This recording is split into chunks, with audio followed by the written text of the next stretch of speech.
नमस्कार, मैं अंजलि मिश्रा। स्वागत है आप सभी का हमारे चैनल में। आपको बता दें कि महाराष्ट्र चुनाव से ठीक पहले इस वक्त महाराष्ट्र में एमवीएस सरकार के बीच सीएम कौन होगा, इसे लेकर काफी ज्यादा अंदरूनी फूट देखने के लिए मिल रही है।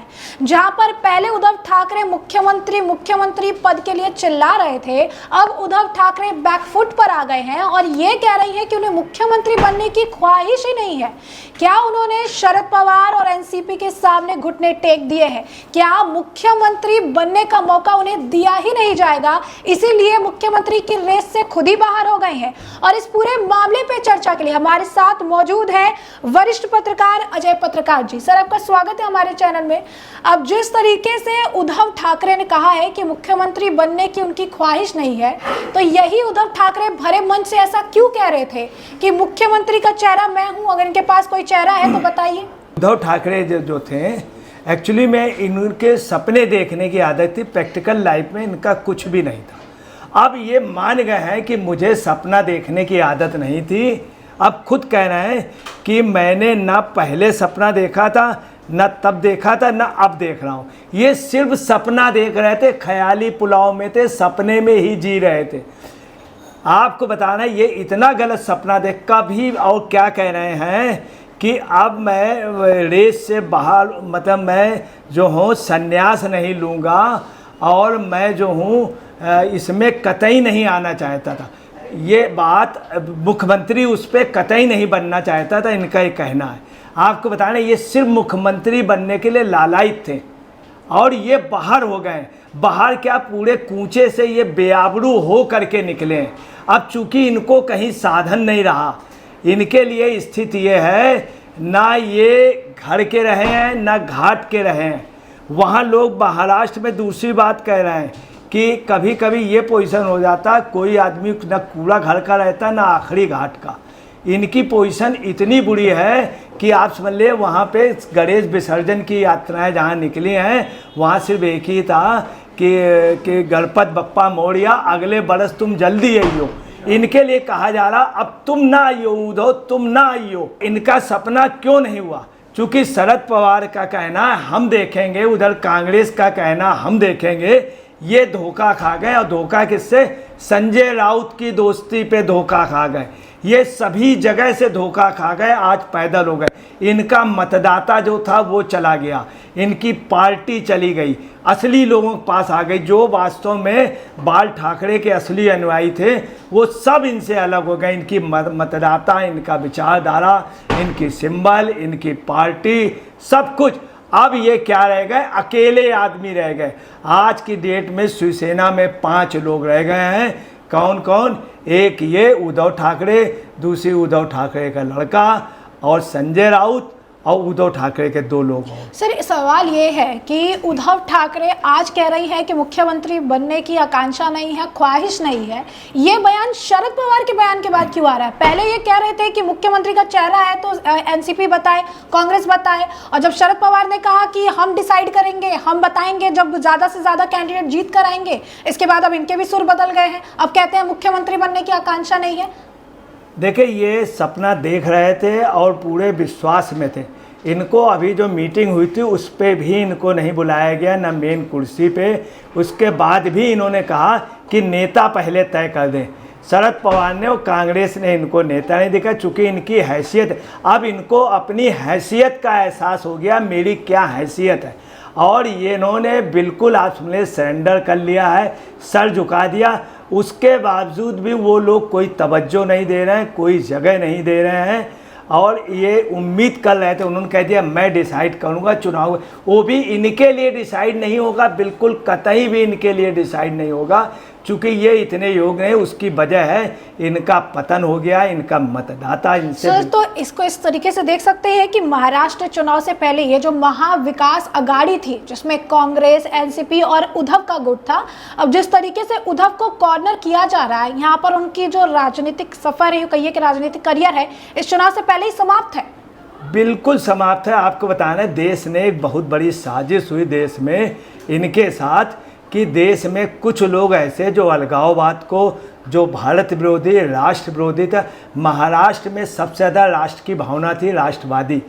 वहाँ क्या हुआ, जो राष्ट्रवादी नहीं थे, विदेशी ताकतें और कुछ ऐसे दंगाई जो लोग रहे, उन सब ने मिल के उद्धव को बेवकूफ़ बनाया।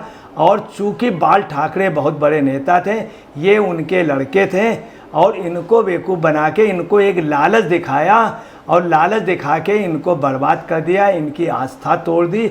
और उसमें ये एक सिर्फ टूल किट्स रहे, टूल यूज़ एंड थ्रो।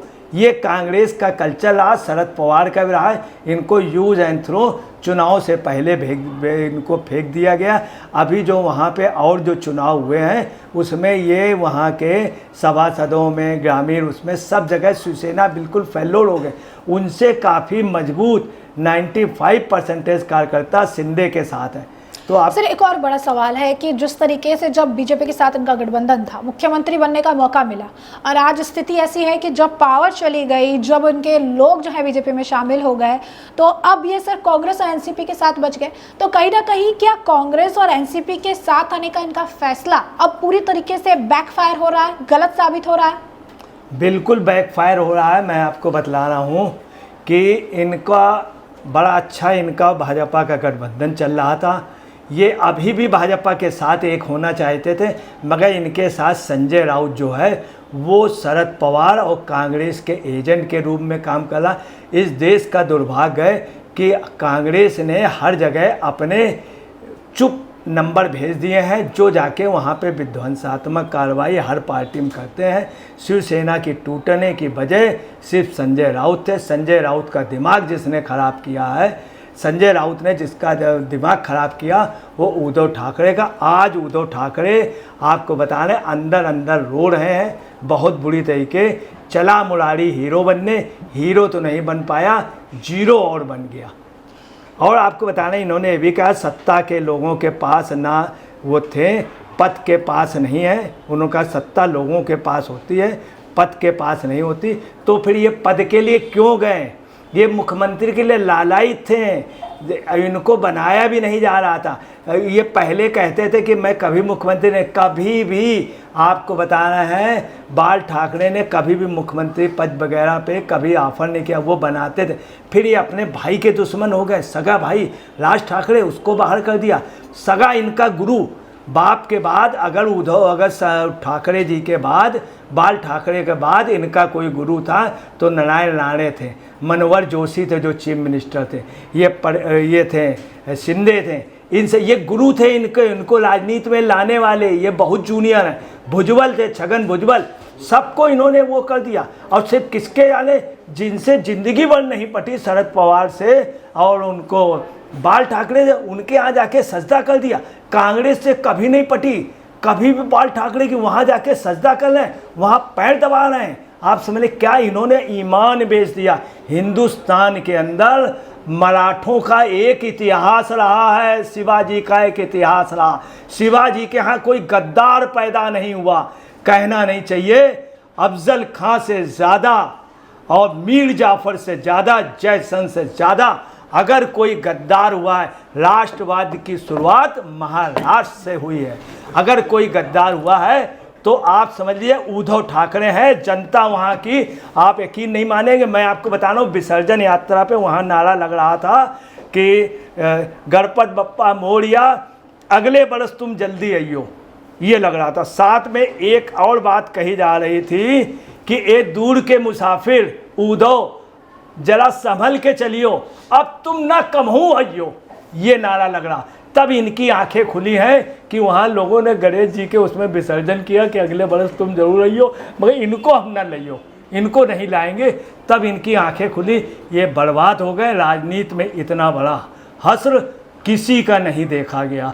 और ये बर्बाद नहीं हुए, इन्होंने पूरी सल्तनत बाला साहब ठाकरे ने कितनी मेहनत करके, कितना ईमान से उन्होंने सत्ता का लालच किया। ये तो व्यक्ति लालची निकला, गद्दी का लालची, आज फेंक दिया गया। अब कहता है ना हमने सपना देखा, इसके अलावा कुछ इन्होंने देखा ही नहीं। ना भाई को देखा, ना पार्टी को देखा, ना पार्टी मुख्यालय मतदाता को देखा, किसी को नहीं देखा। बस किसको देखा? जो दुश्मन थे उनसे गले लग गए। और आज भी क्या कह रहे हैं, अगर वक्फ की ज़मीन किसी ने छू ली। आप देखिए क्या बोल रहे हैं, बाल ठाकरे ने कभी इसका विरोध किया? अगर वक्फ की ज़मीन किसी ने छू ली तो मैं मतलब ये क्रांति ला देंगे। जिंदगी में ये क्रांति नहीं ला पाए, इनके पिताजी लाए आदरणीय जो बाल ठाकरे जी।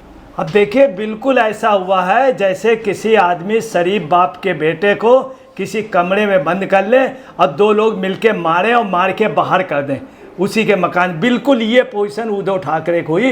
ये काम कांग्रेस और शरद पवार ने किया। शरद पवार का काटा हुआ पानी नहीं मांगता है, ये सच बात है। शरद पवार ने बड़े बड़ों की टंगड़ी मार दी है, बड़े बड़ों की टंगड़ी। मगर आपको बताना है आखिरी टंगड़ी जो मारी है उससे उद्धव औंधे मुँह गिरे, ये खुद नहीं गिरे। इन्होंने अपनी पार्टी यूबीटी का अच्छा रहा, शिवसेना आज़ाद हो गई। तो जैसा कि आपने अजय पत्रकार जी को सुना, उन्होंने साफ तौर पर कहा है कि कांग्रेस और एनसीपी ने मिलकर उद्धव ठाकरे का राजनीतिक करियर ही पूरी तरीके से खत्म कर दिया है और उद्धव ठाकरे ने भी अब शरद पवार और कांग्रेस के सामने घुटने टेक दिए हैं और मुख्यमंत्री की रेस से तो बाहर थे ही और अब खुद भी आकर बयान देकर अपनी इमेज को बचाने का प्रयास करते नजर आ रहे हैं। तो ऐसे में आपने चर्चा पूरी सुनी, इस पर आपकी भी जो राय हो हमें कॉमेंट सेक्शन में कॉमेंट करके जरूर से जरूर साझा करिएगा। धन्यवाद।